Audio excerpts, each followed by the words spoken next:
श्री शिवाय नमस्तुभ्यम। हर हर महादेव। आज है षठतिला एकादशी। आप कुछ विशेष नहीं कर सकते हैं तो मात्र आप विशेष दीप दान कर देते हैं ना, तो आज भाग्य प्रबल हो जाता है। शास्त्रों में कहा गया है, लिखित वर्णित है, आज के दिन किया गया दीप दान, अन्नदान, जलदान, भूदान, वस्त्रदान, गोदान कई गुना लाख फलों की प्राप्ति में सहायक होता है। आप सभी ने भी आज षठतिला एकादशी की व्रत की कथा सुनी होगी, तो उसमें भी पूर्ण रूप से वर्णित है कि पूर्ण जो है वह महिला व्रत किया करती थी, पूजन पाठन भी करती थी, परंतु दान नहीं करती थी, जिस कारण से स्वर्गलोक में उसके लिए सब कुछ प्राप्त हुआ, परंतु उसके घर में जो उसका स्थान था, उस स्थान पर उसे भोजन किसी भी स्वरूप में प्राप्त नहीं हो पा रहा था। इसके पीछे कारण है कि उसने किसी भी स्वरूप में कोई भी वस्तु दान नहीं की थी। भले ही आप पूजन पाठन करें, परंतु आज के दिन दान की महत्वता कही गई है। उसमें सबसे महत्वपूर्ण है काले तिल। तो आप सभी को कैसे करना है, किस स्वरूप में करना है, ध्यान से सुनिए।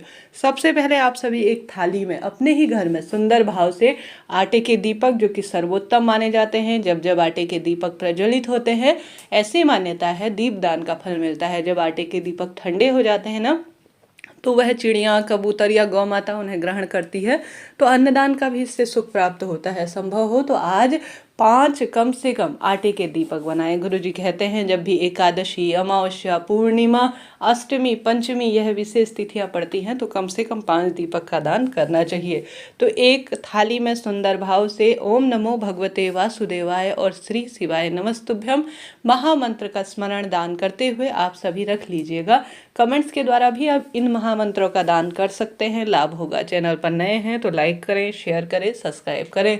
तो आप सभी 5 दीपक प्रज्वलित कर लीजिए। उसके बाद आप सभी जो है उन दीपकों में थोड़ा सा काले तिल जरूर से डालिएगा। आज के दिन काले तिल का हवन उपटन स्वरूप में और स्नान के स्वरूप में, दान के स्वरूप में, हवन के स्वरूप में और पितरों के तर्पण स्वरूप में बहुत शुभ माने जाते हैं। संभव हो तो भले ही आप कम स्वरूप में, सूक्ष्म स्वरूप में आज जो है घर में तिल जो है भोजन के स्वरूप में ग्रहण करें, और साथ ही आप सभी हवन स्वरूप में ग्रहण करने का प्रयत्न करें। अनंत गुना इससे लाभ होगा। भगवान जी को जो भी चीज़ भोग लगा रहे हैं, उसमें तुलसी पत्र के साथ साथ आप जो है काले तिल भी जरूर से डालें। पूजा पाठ में काले तिल की महत्वता है, सफ़ेद तिल की ज़्यादा महत्वता नहीं है। ऐसे में काले तिल का प्रयोग करें, ज़्यादा लाभ होगा। तो हम बात कर रहे थे दीपक की, तो आप सभी को दीपक जो बना लेने हैं, उनमें घी का प्रयोग सर्वोत्तम माना जाता है। चाहे तो तिल्ली का तेल भी प्रयोग में ले सकते हैं, परंतु किसी भी अवस्था में सरसों के तेल की महत्वता नहीं है, इस बात का ध्यान रखें। अब जो भी चीज़ आप प्रयोग में ले रहे हैं, उसमें काले तिल जरूर से डालिएगा। उसके बाद जो है आप सभी अपने घर के मंदिर में सबसे पहले जो थाली में रखे हुए 5 दीपक है, वह दीपक अगर आप माटी के ले रहे हैं तो साफ स्वच्छ होना चाहिए। दीपक से दीपक आपको प्रज्वलित नहीं करना है, इस बात का ध्यान रखिए। और दीपक में जो प्रयोग हुए दीपक है, उनमें पहले से पड़ी हुई बाती और तेल ना हो, साफ स्वच्छ अवस्था में होने चाहिए। उसके बाद आप सभी को उन 5 दीपकों को प्रज्वलित कर लेना है घर में। सबसे पहले श्रीहरि विष्णु की प्रतिमा, फोटो आपने जहाँ पर विराजमान कर रखी है, उनकी आरती या सुंदर स्वरूप में आप उन 5 दीपकों से सबसे पहले आरती करें। आरती करने के बाद उसके ऊपर से थोड़ा सा रोली, चंदन, मोली, अक्षत छिड़कते हैं तो श्रेष्ठ है। 3 बार जल घुमाते हैं तो अति श्रेष्ठ है, क्योंकि आप महादान करने के लिए जा रहे हैं। सबसे पहले आप सभी को यह दीपक जो है, जो लंबी बत्ती का आपने प्रयोग में ले रखा है, उसे आप सभी को अपने घर की रसोई में प्रज्वलित कर देना है, दक्षिण दिशा की ओर। क्योंकि एकादशी में जो भी कार्य होते हैं ना, वह पितरों के लिए भी माने जाते हैं, उनकी तृप्ति के लिए। खास तौर पर काले तिल तो पितरों के लिए होते हैं।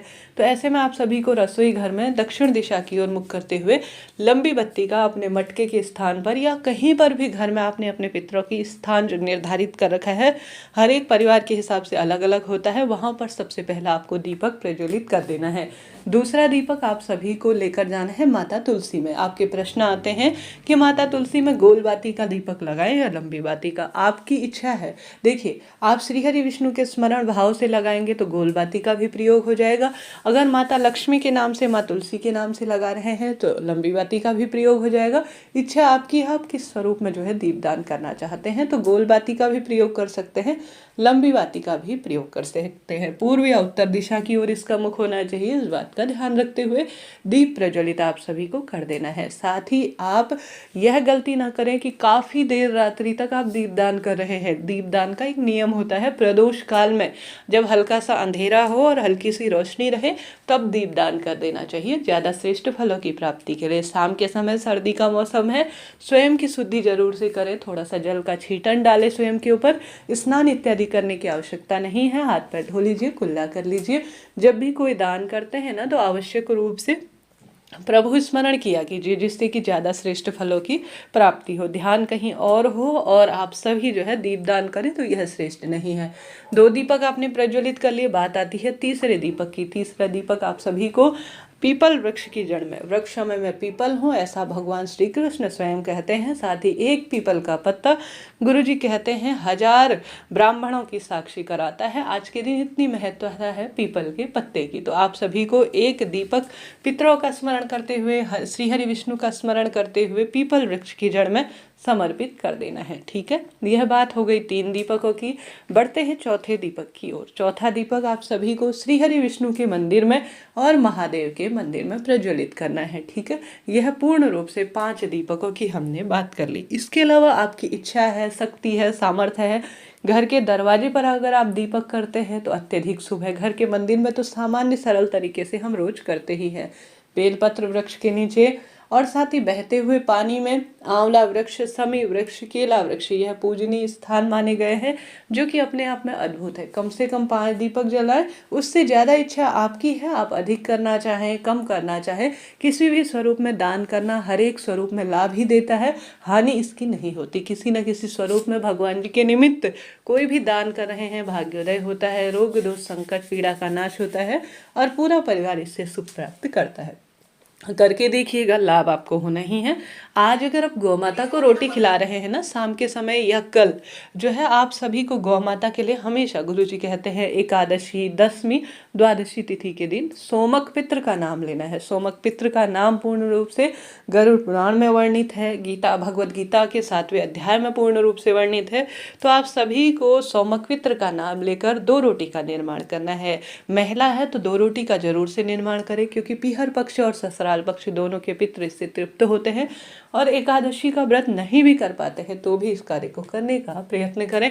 सोमक पितृ का नाम लेना है और रोटी जो है अगर एक ही बना पाए हैं तो 2 टुकड़े कर लीजिएगा, श्रेष्ठ फलों की प्राप्ति होगी। सोमक पितृ का नाम लेकर आप सभी जो है उस रोटी में काले तिल लगाएं, घी लगाएं और साथ के साथ आप सभी को जो है आवश्यक रूप से गुड़ का टुकड़ा रखना है। श्री शिवाय नमस्तुभ्यम महामंत्र का जाप करते हुए, सोमक पितृ का स्मरण करते हुए आप सभी को आवश्यक रूप से गौ माता को यह रोटी खिला देनी है। इस तरह से आप सभी को यह कल द्वादशी के दिन, आज के दिन कार्य करना है। द्वादशी तिथि में माँ तुलसी का विशेष पूजन करें। द्वादशी तिथि में तुलसी पर जल समर्पित करें। तुलसी की मिट्टी का मस्तक पर तिलक के स्वरूप में धारण करें। इस तरह से पूजन करें। आप सभी जो है एक मुट्ठी ही सही आवश्यक रूप से श्री हरि विष्णु के साथ साथ महादेव की शिवपिंडी पर काले तिल समर्पित करें और दान के स्वरूप में 1 मुट्ठी काले तिल किसी भी स्वरूप में, किसी शिव मंदिर, श्री हरि विष्णु के मंदिर में लड्डू बनाकर या किसी भी स्वरूप में दान करें। संभव हो तो एक समय का भोजन भी आवश्यक रूप से दान करें। कैसा लगा वीडियो बताइएगा जरूर। जय श्री हरि विष्णु।